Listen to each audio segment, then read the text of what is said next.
Before we do that, I want to introduce William Hanson, an etiquette expert and a coach in etiquette. So, William, welcome to Talking Pints. Thank you very much. Cheers. For me. Now, what are you drinking there? This is a gin and debonnaise. And it's, as you will know, it was a favourite of the late Queen Mother, and our current Queen does drink it off a lunchtime, I'm told. It is strong. It's probably stronger than what you've got.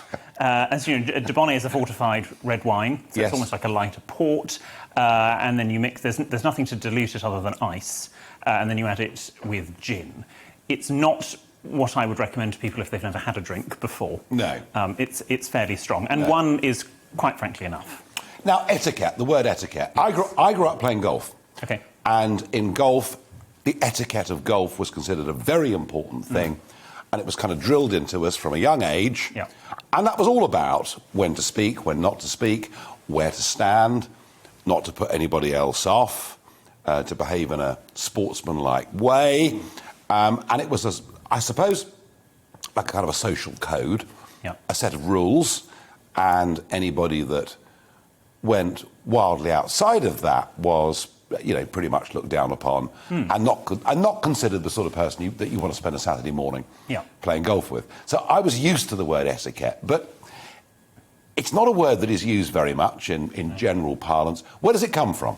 Well, the word itself is of French origin. It goes back to the court of Louis XIV and sort of pre-Versailles. Etiquette was the old French word for ticket or label. Yeah. In fact, when you take the Eurostar, which I'm sure you're familiar with now, they talk... Not anymore, I've left the European Parliament, but I used to take it regularly. You would hear them talk about, you know, if you've got, when they do the French translation, your etiquette. They still use the old French word for your ticket. But now it means a code of behaviour, because Louis XIV was quite neurotic. I mean, he was onto something, because there was a revolution 2 Louis later, but he decided that you had to, you know, this point in the court you bowed to this depth, and if you were this status you had so many ruffles on your sleeve. So he codified etiquette as we know it. But actually then etiquette was a different beast. It was quite exclusive. It was designed to exclude if you didn't know. And whilst there is still a little bit of that, particularly here in Britain, actually good manners are inclusive. Well, they're there to bring people... this was my point. I mean, you know, you're drinking a gin and debonnaise, and you've talked about the late Queen Mum and the Queen, and we're on to Louis XIV. Yes. Which is fine. Not especially socially inclusive in terms of the audience. So the question I want to ask you about, I mean, you know, you coach people in etiquette. Do you coach British people or foreign people about how to behave in this country? How does it work? Are you telling them what to wear at Royal Ascot, or...? There is that, I'll be honest, but it can be anything from the etiquette of a date to how they should set up their social media profile, whether it's a professional or social media profile.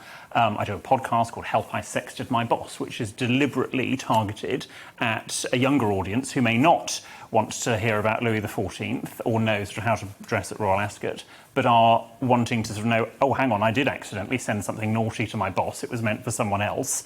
What do I do? But this feels, I mean, I have to say, William, it feels all a bit like sort of class snobbery. Why? Because it feels that this social code, this set of rules, is designed for one particular strata of society. So are we saying that the rules that apply to those that go into boxes at Royal Ascot in top hats and tails, it's a different set of rules, isn't it, for those not of that privilege? Well, if you are invited anywhere, if I invite you to a party tomorrow night, for example, and I put the dress code is whether it's white tie or wear your pyjamas, but if you don't like that dress code... But you're doing it again. You're doing it again. What? All right? No, you're doing it again. You're talking about white tie. Folks, how many of you regularly wear white tie? I mean... Oh, you wear it all the time, I would imagine. Well, you might do, but this is the point. You know, it does seem to be a debate and a conversation for people of a certain social level of standing and finance. What is etiquette? What does it mean for more ordinary mortals? Is it important? Of course it's important. It's about being nice to people. And good etiquette and good manners are ageless, timeless, classless, priceless. Just treating people with respect is going to get you a lot further in life, regardless of your education, what job you do, or anything like that which we might have some control or not over. It's just about being nice to people and doing the right thing and having respect for others. It is selfless, not selfish. Is etiquette deferential? It can be, depending on which field of etiquette you're in. You can defer to, yes, it could be people coming from a different country. We live, I know there's not a lot of travel at the moment, but it's a very cross-cultural society. Yeah. One of the very first clients that my company ever had, way back when, before I now own the company, but beforehand, was a big sort of bank in the UK who went over to Japan to negotiate a contract. They shook the number two's hand rather than the number one's hand from the Japanese delegation first. The Japanese, for whatever reason, took great offence at that and all walked out. Now, we might think, oh, it's a bit highly strung. But that's a cultural. But that's a cultural thing. Yes. And it's wrong for any culture to go to another culture and think, well, it's just like Britain. I can just behave like I do in Britain. Because it's not. We all have our sort of quirks, and there is no one culture which is more correct than another. It's when in Rome, do as the Romans do. I was friends with the late Duke of Devonshire, Andrew Devonshire, wonderful man. And he founded something, and was patron of something called the Campaign for Courtesy. And I had lunch with him and we talked about this. Yep. And obviously, you know, this was somebody born in the late 1920s. And yes, he was an aristocrat, but his observation of British society was that we had lost our sense of being respectful with others. And I think he was right. And I'll tell you what I've noticed. With politicians. Yes. You know, because I've, you know, in Brussels particularly, mixed with a lot of the very senior politicians in Europe and global leaders too. Yeah.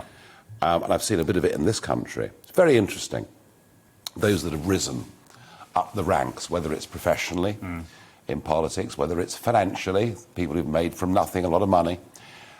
And I do notice a lot of people in quite prominent positions appear to treat staff on a lower level. I mean, I'm not being derogatory in using that language, but we'll treat waiters or waitresses and just be blooming rude to them. And I've noticed that. So this goes both ways. Completely. It does go both ways. And those with real class and money are nice to absolutely everyone. And I understand that. But generally, our interactions with each other, I mean, I think London has become a very unfriendly, aggressive place. I think it's a city that's got no sense of community. I mean, in some streets where people are speaking 15 different languages, it's quite difficult to have a sense of belonging and a sense of community. What's gone wrong? Yes, London has become a bit like New York, where it is that sort of big city. We're time poor. We've got to get on. We don't have any time. We only have time for ourselves. And actually, it's a slight contradiction because we've got all this sort of labour-saving technology in our lives that speed things up. We have microwave ovens that can cook something. Your dinner's ready in 3 minutes if you want it to be. We have everything at social media. We can automate when our emails get sent, but yet nobody's got any time. And they don't have time for other people. They don't have time to do things properly. Everyone wants something for nothing. They have lost the ability to know, actually, that sometimes something that does take a little bit longer is better than something that they can get instantly. And it's a very sort of me, now society. And that doesn't sit well with civility and courtesy. I also think social media has changed our sense of spatial awareness. Yeah. You know, I can be sitting on an aeroplane, you know, reading a book, and somebody will walk up and literally get a phone and start taking... I mean, you know, if they asked, I'd probably say yes, no problem at all. Of course. But I wonder whether social media has had an impact on... Huge impact. Because the language changes. Yes. Because everything's abbreviated. Yep. But actually our sense of... And using anonymity. I mean, the level of online abuse that... public figures in particular have to face. I mean, we've become a coarser world, haven't we? Yes, we have, and I think, you know, there we go. Here's a nice modern example of etiquette for you that's got nothing to do with Louis XIV. I would say, and I always teach, whether it's on my podcast, in lessons, whatever, that if you are going to use social media, you have to have your genuine name and a picture of your face. You wouldn't go to a party with a paper bag on your head and go up and talk to somebody It's exactly the same thing on social... Depends what the party was, I suppose. Depends what the party was. But hopefully, Nigel, you obviously know more about those than me. But if you are going to use social media, you've got to put your name and your face to your views. And 9 times out of 10, you'll know this as well as anybody, the ones that do troll you are the anonymous people that have a picture of an egg or a fake picture or a cat or something. And so etiquette does change to include the newer ways. And I also think social media has given a lot of people a sort of false sense of friendship with people. You can sort of have a back and forth with anybody on social media if they're on social media. And certain people go, oh, my friend Adam. They've never met Adam in their life. Adam wouldn't probably know them if they bumped into the street. But Tony Blair, call me Tony. Yeah, but you're not. But you're not Tony's friend. You haven't become Tony's friend. You have to earn that friendship, and it's going to take more than someone just saying, "Oh, call me Tony," or you sending them a few direct messages on Instagram. I have to admit, when I left school, I was one of those. I didn't go to university. My headmaster said to me, well, apart from saying what a disappointment I was, but headmaster said to me, I was heading into the city, into the commodity business, and he said to me, now look, he said, you make sure that your hair's neat and tidy, your fingernails are clean, your shoes are polished, and you call everyone sir until they tell you to stop being so stupid. And I think, in a sense, that was an etiquette lesson. That was me going out into the world, and it was a pre-Big Bang city, but be well turned out, you know, be very polite to people. Totally. And then when they tell you, well, actually, you can call me Bill, then it's fine. Is that now horribly outdated as a concept? I think probably now you don't need to say sir. I would just say Mr. Farage, Mr. Smith. That's sort of probably the most formal that people need to go to until they say no. Call me Adam or whatever. But yes, you know, we do. First impressions do count for so much of it. Whether it's someone's shoes, their watch, what sort of clothes they're wearing. It doesn't have to be the most tailored suit. It could be something from the high street. But if you're wearing it nicely and you sort of have the confidence, people are going to judge you. And although it's not on paper, it's not great that we judge people so quickly. It does happen. It's something we inherit from the animal kingdom. If a mouse sees a cat, it makes a very snap judgment in order to survive. And humans do exactly the same thing as well. And sadly, I've found doing my job for the last 14 years that people are their default is, oh no, etiquette doesn't matter, it is outdated, or we don't need this anymore, because perhaps maybe they just don't know. They don't know these rules because it's not taught in schools, it's not taught at... No. So if I send you an 18-year-old school leaver or a 21-year-old graduate, and they're going out into the big wide world and pitching for jobs, and they've got to get their social media accounts right. I mean, you know, are these the sort of people that, you know, do parents send you kids and say, can you help them get on in the world? Yes, we do. We do a lot of, in this kind, it's so interesting, the market in the UK, we do a lot of one-to-one tuition because the Brits or people that live in Britain are very, you know, the neighbours can't know that we've had etiquette tuition. So the sort of the public courses where anyone can sign up to turn up to work better in other countries where they don't have these hang-ups that the Brits have, the net curtain sort of twitch. Do we still have that? Oh, yeah, absolutely. Yeah, people do still sort of, oh no, them next door, you know, they've got this. And of course we're judging people. And I think the only thing that has changed is that it has become verboten to sort of not talk about it, and we have to pretend that class doesn't exist. And it's awful that it does exist, and it shouldn't exist. But it does. It is ridiculous. But you can have fun with it. I mean, look at Keeping Up Appearances, which did it so well, because it completely poked fun at the whole thing. It wasn't going, this doesn't exist. It was going, well, it does exist.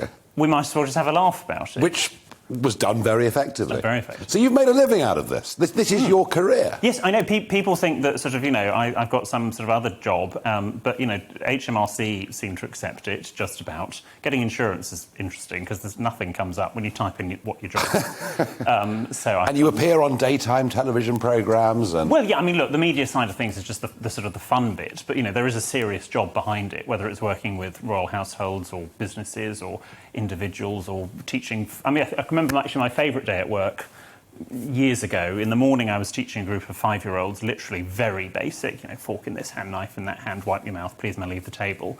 And then in the afternoon I was working with some diplomats from Russia, teaching them all sorts of things that the 4-year-olds would have been completely against. So you have the yin and the yang, and you have to switch gears.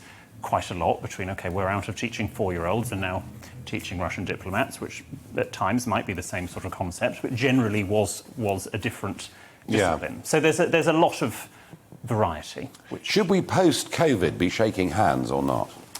Yes, I think it will come back. I mean, handshakes disappeared with the Black Death as well. So it was we've had this sort of reticence to shake hands before, not in our lifetimes, and they came back slower than they've... I mean, I've shaken most people's hands here today because they've offered their hand. Yes. I'm comfortable shaking hands, but still some people will not want to shake hands. Fine, we'll do a touchless greeting, whether it's the namaste, the hand on heart, just a nod, a wave.